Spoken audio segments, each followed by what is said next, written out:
Eggwanga lya Tanzania olunaku olwaleero ng'ennaku z'omwezi 29 bayingidde akabox akokulaba ani akwata enkasi ku ky'obukulembeze bw'eggwanga lyabwe. Era olwaleero okulonda kulabikanga kusimbulidde maanyi, kusimbulidde mujja. Enteekateeka zonna ez'akalulu nga bwe zitambula ngenda kuba nkuwa updates gwena munnayuganda agenda maaso n'okugoberera ebyobufuzi eby'amawanga amalala agatuliraanye ne bunaayira osobola okubeera ng'otegeera biki oba oli awo ebifa ku mirulwano wano mu ggwanga erya Tanzania abeesimbyewo okuvuganya kwa maanyi nnyo nnyini ddala era nga n'olunaku olwaleero bannansi bakedde kubeera ng'ate nabo abateekawo ku mbeera ng'olunaku olw'okulonda lwakajja luce. Olunaku olwaleero embeera mu ggwanga erya Tanzania mu bibuga ebimu abantu bakedde kubeera nga beeyiwa ku nguudo okubeera nga beekalakaasa nsonga ki ebaviiriddeko okubeera nga beekalakaasa asonga ate ye omukyala president incumbent aliko kati Samia Suluhu Hassan olwaleero naye amaze okubeera nga ate asuula akalulu ke era nga enteekateeka ezawa wakasuulidde biki ebisuubirwa okuva mu kalulu kasudde era okuvuganyako kuyimiridde kutya olunaku olwaleero yeyo embeera gye ngenda okubeera nga ate nkuwako updates. Bali ku ludda oluvuganya ba Robert Kyagulanyi Ssentamu baakuli ate nabo ebyabwe birabika nga si birungi olwaleero abamu ku bo bali mu makomera ate abalala akalulu tebasobola kubanga bakeetabamu. Abantu 16 be bakakasibwa National Electoral Commission y'eggwanga erya Tanzania naye 16 abalala bagamba nti okuvuganya kulimu abantu 4 essaawa zino okuva ababiri lwe bakuvaamu. Baani abo abana okusinzira Tanzania amawulire agavaayo bwe tugenda okubeera nga tutambula. Video kansooke nkusabe ogiweka like sijambeko kubanga edduka ku speed etenkanika information etuke kwayagala okugiraba okosako n'okugiwuliriza nenkusaba twegateko ngo subscribinga ku mukutu information ekwanguyira okubanga ate ogifuna mukadde tukugamba we update you in time. KSK Care Center bano basangibwa Makindye era nga bakola ku nsonga za cleaning services and of course nakubanga batwala buvunanyizibwa eri abazadde abakalubirizibwa mu kukolera abaana abakalubirizibwa wawe muleka abaana so gowena eyandyagadde okubeera ng'omwana wo muteeka mikono emirungi bagirenga bamukulabirira oba oyagala mulekawo ku makya omusanga akawungeezi. KSK Care Center basangibwa Makindye emabega wa Vox era ng'ekifo mwe babeera kiyonjo ddala omwana bamulabirira ng'owaabwe gwe bazaala abanoonyeko ku namba z'essimu ezo zolaba ensonga zijja kuba zitambulira ddala bulungi nnyo nnyini ddala ate kale kakati mu ggwanga erya Tanzania olunaku olwaleero bakedde kubeera nga ate basuula akalulu kaabwe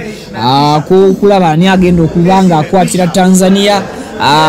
enkasi ku ky'obukulembeze bw'eggwanga oba ku president ku mutendera ogwo ogw'owaggulu so nga era bagenda kuba balonda ne ba members of parliament olwaleero and of course bagenda kuba basuula n'akalulu kaabwe ku bakansala era lunaku lwaleero. Kakati embiranye ey'amaanyi oba okuvuganya okwesimba kutunuulidde nnyo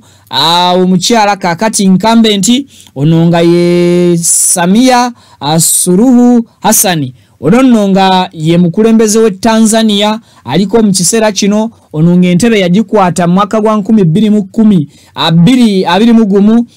ennaku z'omwezi zaali 19 omwezi gwali gwa kusatu mujjukira bulungi yali president w'eggwanga eryo erya Tanzania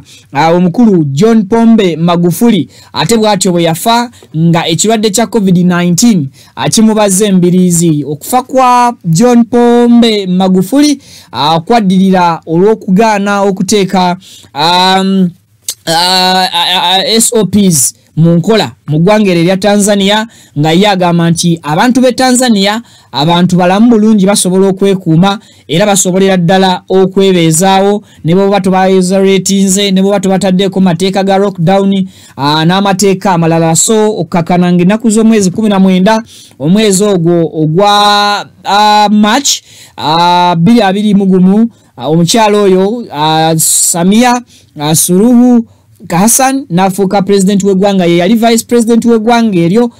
yakyusibwa mu bukyusibwa n'ava ku bwa vice okakana nga ayingiridde ddala entebe nene n'afuuka president ow'eggwanga erya Tanzania.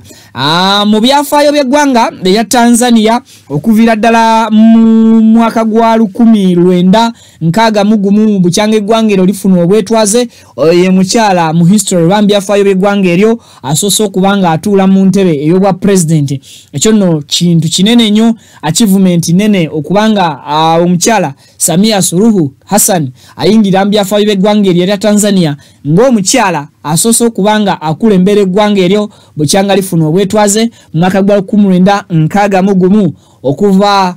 mu basajja abakyerupe. So kakati omukyala oyo president incumbent Samia Suluhu ali mu kibiina ekya CCM oba abasinga kye bamanyinga Chama cha Mapinduzi. Mwagenda maaso n'okubanga ate avuganyiza banne bwe baleebyaleebya mu race. Kakati embiranye ey'amaanyi mu ggwanga erya Tanzania ebadde erinnyo kuba oludda oluvuganya olwago waliise Bobi Wine w'eggwanga erya Tanzania omukulu atalina freedom ye oba atalina ddembe lye mu kiseera kino nga ono yetindu Lisu atasobodde kubeera nga ate yeetaba mu kalulu kano. Tindu Lisu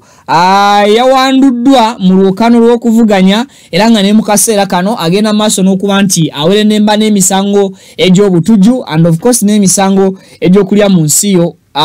ye e Tanzania olukwe, era ngono koti enkulu mu ggwanga erya Tanzania agenda maaso n'okuba nga ate ekyamuwozesa emisango gino ate okutuuka okuba nga bafuna obujulizi obuyinza okuba nga abumuluma. Oyo kakati ava mu kibiina ekya Chadema era ng'ekibiina ekyo kyekyali badde nga ki National Unity Platform kye Tanzania mu kaseera kano bwe mba nsazeewo okukola references. Kakati omukulu oyo Tundu Lisu ye Robert Kyagulanyi Ssentamu Bobi Wine we Tanzania. Kakati ye abadde nga atunuuliddwa ennyo ayinza okusigukulula omukyalo ono Samia Suluhu mu ntebe ey'obukulembeze obw'eggwanga. Kakati nga tuvudde ku kibiina ekyo ekya Chadema ekikulemberwa Tundu Lisu ali mu komerere saawa zino. Ekibiina kyennyini ekyo ekya Chadema tekisobodde kubanga kireeta omuntu omulala okubanga avuganya. Omuntu omulala abadde atunuuliddwa namba 3 mu bibiina by'ebyobufuzi nga tuvudde ku Chama cha Mapinduzi ne tuzaako Chadema. Wabaddewo ekibiina ky'ebyobufuzi ekirala ekigenda maaso n'okubeera nga nakyo kireeta presidential candidate wakyo amanyiddwa nga Luhanga Mpima. Ono nga naye presidential candidate ava mu kibiina ekimanyiddwa nga ACT Wazalendo oba ACT Wazalendo. Ekyo ekibiina kyekikwata ekyokusatu nga we tugamba nti osawaza olwaleero katugeze mu mwaka gwa 2020 mu mwaka luke twalimu bwe mba nsazeewo kuwa references eziriwoko wano nti NRM kyekibiina ekiri mu buyinza. Kakati NRM mu ggwanga erya Tanzania olwaleero kyekibiina kya Chama cha Mapinduzi era nga ekirimu omukyala kakati incumbent Samia. Then ekibiina ekyali badde ekyokubiri bwe mba nkuddiza mu kalulu kali ketwakuba amabega omuli NUP nga ye yali mu kifo ekyokubiri ye yalidinga ku ludda oluvuganya. Kakati awo ne nkugamba nti mu Tanzania waliwo Chadema ewakulemberwa Tundu Lisu ali mu nkomyo essaawa z'olwaleero. Then ne nkugamba mu kifo ekyokusatu mu kalulu ka 2021 nti FDC ye yaddamu awo ku mwanjo. Kakati ekifo ekyokusatu yali badde FDC ey'eggwanga erya Tanzania kyekibiina ekyo ekya ACT Mazalendo oba ekya ACT Mazalendo ekikulemberwa Mpima Luhanga. Era nga mu kaseera kano n'ekyo ekibiina ekikwata ekyokusatu tekisobodde kuweebwa mukisa kuvuganya. Akakiiko aka National Electoral Commission Tanzania kadisqualifyinga oba kawandula ekibiina kino ekya Chadema olw'okugaana okusayininga electoral code of conduct the same time n'ekibiina kino ekirala ekya Wazalenda ekikulemberwa Ruhanga Mpima nakyo bwekyo nekibanga kiwanduddwa era mu lukano lw'okuvuganya omukyala Sumia Suluhu Hassan kuba president w'eggwanga erya Tanzania era ono Anthony General ow'eggwanga eryo naddala kati kino ekibiina ekyokusatu ekikulemberwa Ruhanga Mpima Anthony General ow'eggwanga erya Tanzania yavaayo n'alaga nga Hassan Mpima n'ekibiina kye ekya Wazalendo bekitasobola kubeera nga kigenda kukola ki akuvuganya olw'ensonga ze yakola ki ze yawa era okukakkananga Electoral Commission ey'eggwanga erya Tanzania bano nabo baba disqualifyinze mu buufu obwo kakati Betty Race netubanga tugisigaddemu n'abantu abalala 14 okuva ku 16 bino ebibiina byombi tewali na kimu kyazizeemu kuleeta candidate nti agende maaso n'okurepresentinga ebibiina badisqualifyingidwa so we bati ne baleka omukyala incumbent Samia Suluhu Hassan agende maaso n'okuba nti avuganya n'abalala 14 wabula agava mu ggwanga erya Tanzania galaga nti bane 14 kuyisa jenje mu kituli oba kuyisa kuyiwansano ku mazzi kusobola kulaba nti race bagibaddemu bangi naye nga akalulu of course katunuuliddwa ng'omukyala Samia Suluhu bwagenda okubanga akayisa mu lukwakwayo oba agenda kuba awuuta buwuute okuba nti awangula n'ennamba etenkaniko okusinziira ku mateeka ag'eggwanga erya Tanzania ag'akakiiko k'ebyokulonda mawandiise galaga nti asinga omuntu awangula n'ebitundu 5 abeera afunye enkizo oba enkizo okubanga akulembera eggwanga eryo era kakati akalulu kasuubirwa okubanga kalangirirwa oluvannyuma lw'ennaku 3 okuva n'olunaku olwaleero lwe bagenze mu boxi okusobola okubanga bakuba obululu bwabwe ekibuga nga Dar es Salaam n'ekibuga nga Dodoma embeera ebadde nsukulumumuko olunaku olwaleero oluvannyuma lw'abamu ku bannansi ab'eggwanga erya Tanzania okutandika okwekalakasa ku nguudo nga balaga nga embeera y'okulemesa abantu baabwe abali ku ludda oluvuganya ab'amaanyi bwegenda maaso n'okuba nti ate eyoleka obubbi bw'obululu obugenda okwenyigira mu akalulu ke bagenda okubanga bakuba oba mu kalulu ke batandise okubanga bakuba olunaku olwaleero amagye and of course ne police mu ggwanga erya Tanzania abagezezaako nnyo okusobola okubanga bazembera mu nteeko era embooko zinyoose of course ne tiagas nagezaako okubanga anyoka mu bitundu ebimu okusalawoko okugumbulula abeekalakasi ababadde bagezaako okubanga batambuza ekiyitibwa protest vote mu bitundu ebyo eby'e Tanzania and of course nga bagezaako n'okubanga bakwata amayinja nga bakuba ab'ebyokwerinda omubadde amagye ne police naku 3 emabega nga tetundagenda mu kalulu k'olunaku olwaleero ke tutandise mu ggwanga erya Tanzania amagye gava ne gafulumya akatambi okosaako n'okuba nga gassaako obubaka obulabula bannansi obutagezaako kwetantala akutabangula mirembe nakubanga balemesa akalulu kano okugenda mu maaso. Yes, kakati embeera mu ggwanga erya Tanzania sofa nyinza okugamba nti bwetyo bwegenda maaso n'okuba nti ate etambula nga bannansi abali mu bwerindo obw'amaanyi bagenda maaso n'okuba nga ate bakuba akalulu okusinziira ku ngeri akalulu kano gye kategekebwamu mu mbeera gye kalina okubeera nga ate kakubwamu. Simanyi oba Pavini ofunyeeko ku bifaananyi ebyo ku WhatsApp yo ebiraga omukyalo oyo incumbent Samia president ng'akuba akalulu keberako osobola okubeera nga ate abantu nabo obibateerayo bulungi nnyo nyini ddala akedde nkya ya leero n'asobola okuba nga asuula akalulu ke bagenda kubeera nga balonda ba members of parliament era nga bano bagenda kuba bawerera ddala 400 abamemba ba parliament 400 mu bifo 400 still olwaleero lwe bagenda okubeera nga ate enteekateeka eyo bagyongera okuba nga baginyikiza tebagenda koma kulonda ba president bokka bagenda kubeera nga ate balonda butereevu nnyo ne bakansala b'ebitundu ebyenjawulo mu ggwanga eryo erya Tanzania. Omukyala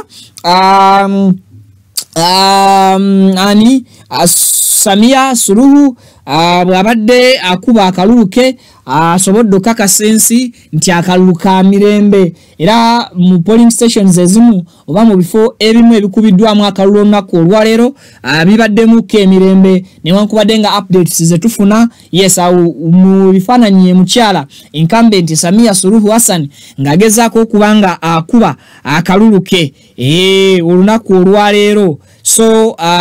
tugenda kubeera nga ate tulaba enteekateeka eno egenda kuggwera ludda we ggwanga erya Tanzania lirina abantu abawererako ddala millions 68 population y'eggwanga eryo erya Tanzania 24 alaga nti bali abantu milioni 68 n'obutundu 5 mu mukaaga 68.56 million of people abali mu ggwanga erya Tanzania. Yes, so embeera currently yo bwete bwegenda maaso n'okubeera nga ate ebeerawo ekibiina kino ekya Chama cha Mapinduzi kiwangaalidde nnyo mu ntebe. Ekibiina kino ekya Chama cha Mapinduzi kiwangaalidde nnyo mu buyinza nga bwe tuyinza okugamba nti ekibiina kya NRM mu ggwanga Uganda kiruddemu nnyo nga kyekisavinga eggwanga Uganda newankubadde okwawukanako ne Chama cha Mapinduzi mu Tanzania nti Uganda ekibiina kimu kifuze eggwanga Uganda ne omukulembeze omu oba ne president atya ne president omu then kakati ate Chama cha Mapinduzi mu ggwanga erya Tanzania akulembeddwa azin abadenga akwatibwa bendera abantu abenjawulo yes mu ggwanga eryo erya Tanzania. So Chama cha Mapinduzi yes eri likely nnyo okubanga egenda kubanga ewangula akalulu k'omulundi guno Samia asobola okubanga ate awangula. Samia ono mu buweereza bwe nga vice president yali talinamu nnyo migozo bano era yali talinamu nnyo bucaafu mutambulirako naddala ku side ey'ebyobufuzi. Omanyi mu byobufuzi ebikwetoloola ensi yonna buli munnabyabufuzi mu position mwaba bafuba nnyo okubanga at least bamusonga mukko olunwe olw'ebicaafu bye yali akozeeko mu bbanga eriise oba bafuba okulaba nga banoonyaayo akantu konna akayinza okuba akacaafu ke basobola okusiba ku munnabyabufuzi oba ku mukulembeze side eyo ensonga ne ziba nga azimukaluubirira mu mbeera ey'okuba nti abantu baba bamuggyemu obwesige mu mbeera efanaganako kwetyo. Ekyala kyekisobodde kubeera nga nkugamba kyewandyetaze okubanga omanya oversight oba abantu abalina okubeera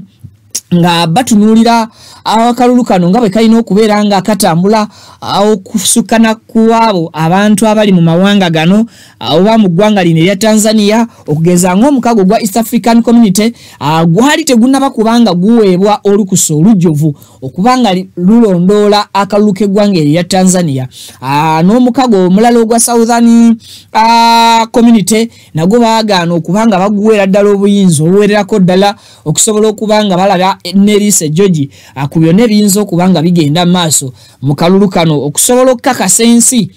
oba international community oba other communities nti akalulu akakubwa mu ggwanga erya Tanzania akaali ka mirembe era kaali ka mazima na bwenkanya. So newankubadde East African Community yakkirizibwa okusindika abantu baayo mu ggwanga erya Tanzania okutunuulira akalulu nga bwe katambula naye tebaaweebwa lukusa olujjudde 10 ku kinnaakyo okulaba nga akalulu kano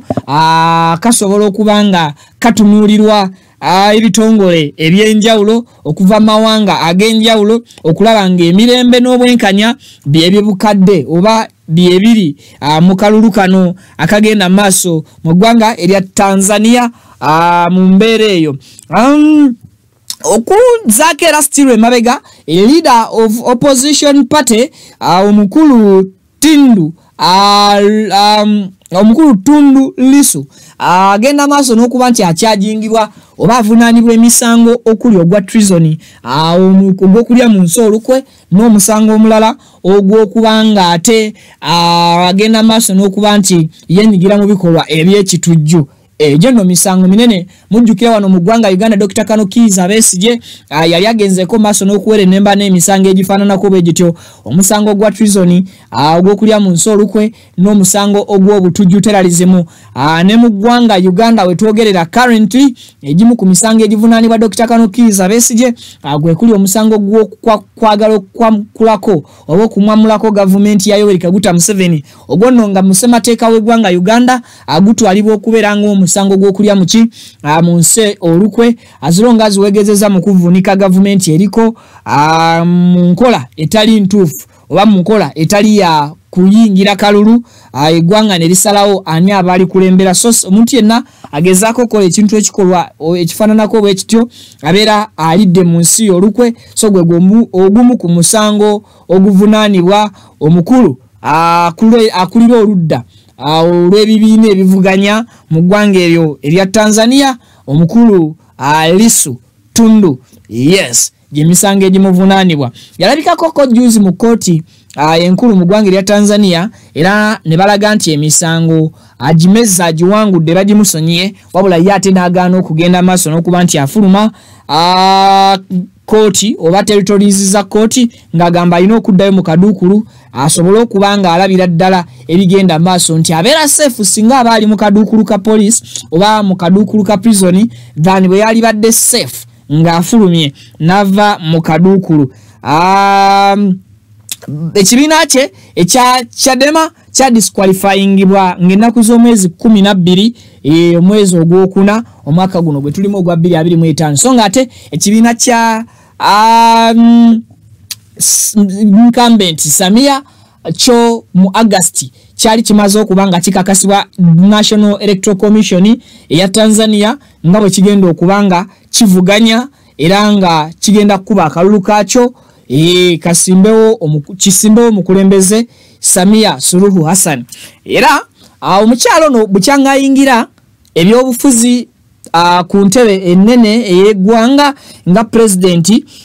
wabaddewo cases 88 ez'abantu abawambiddwa iyo Samia Suluhu bukyangayingira obwa president bw'eggwanga erya Tanzania wakaloopebwa cases ezifully registered mu bitabo bya ebyokwerinda by'eggwanga eryo emisango 88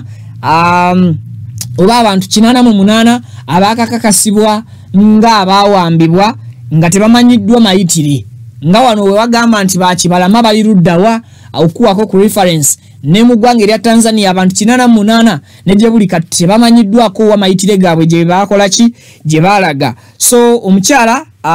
mu mwaka gwa 2024 President Samia yavaayo n'alagira abakulu mu byokwerinda by'eggwanga erya Tanzania okukola okunoonyereza okwenkomeredde bazuule abantu bano 88 abawambibwa oba bali abducted bo baalaga luddawa amayitire gaabwe baafa balina cells za police mwe bali balina prisons mwe bali oba bali mu safe houses z'ab'ebyokwerinda b'eggwanga eryo so yabasaba report yalina okubeera public so nga ate ne gye buli kati report eyo tennaba kubanga ekola ki report eyo tennaba kubanga ate erabikako mu mbeera efaananamuko bwetyo so currently ndowooza bye byensobola okubeera nga ate nkuwaako mu mawulire ge tugenda maaso n'okuba nga ate tufuna internet yasoose negibwako mu ggwanga eryo erya Tanzania mpozi okwongera okuwaako updates obutawukanako ko na biki ebyali mu kalulu ka Uganda 2021 internet bwe yagibwako mu nnaku ez'okkuba akalulu so bwe gutyo bwe gubadde ne mu ggwanga erya Tanzania omukyala Samia Suluhu Hassan yalagidde internet egende maaso n'okuba nga ate egibwako so olunaku olwaleero abannansi basobodde okuba nga baddizibwako internet naye nga internet ntono nnyo obanga eri too slow okubaako ekintu kyonna kyosobola okuoperatingira ku internet gye bamaze okuba nga bazzaako olunaku olwaleero yes so currently ndezo byemusobola okubeera nga nkuwa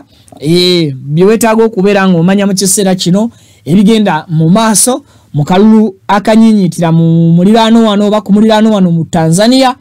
Igwanga erya Kenya lyakuba akalulu kaalyo lyatusoka, Tanzania naye kubya akalulu kaayo, then Uganda omwaka ogujja 2026 mwezi gwa January nginaku zo mwezi 15 tugenda kubeera tusuula akalulu kaffe nga tulaba era nga tusalawo kwani agenda maaso n'okubanga agenda akukwatira Uganda enkasi kuba president w'eggwanga Uganda. Yes, kakati atedye eggwanga erya Cameroon dio banansi genfune sawa zino bakyalemedde ku nguudo ez'enjawulo nga bayikalakasa olwa Paul Biya okubanga yalangiriddwa nga awangudde akalulu keyameze Isa n'ebitundu 5.3 so nga ate ye gwe bawangudde omukulu Isa bamuwangulidde ku bitundu 3.6 ebyatasobodde kubeera nga ate atuuka mu